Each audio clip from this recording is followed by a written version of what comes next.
जे भास्करराव तुम्ही आणि संजयराव तुम्ही बोललात, मी आज त्यांना पुन्हा एक आव्हान देतोय, जर तुम्ही षंढ नसाल तर शिवसेना प्रमुखांचा फोटो न लावता, माझ्या शिवसेनेचं नाव न लावता, धनुष्यबाण न लावता माझ्यासमोर निवडणूक लढून दाखवा.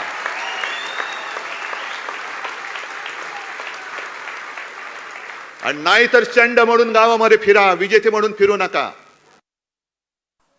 खरी शिवसेना बाळासाहेबांची शिवसेना, धनुष्यबाणाची शिवसेना आणि तुमच्या सर्वांची शिवसेना सरस ठरली.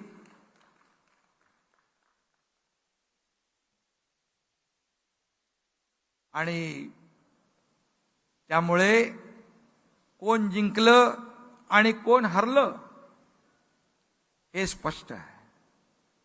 खरी शिवसेना कुणाची आहे याचा निकाल या निवडणुकीमध्ये जनतेनेच दिलेला आहे.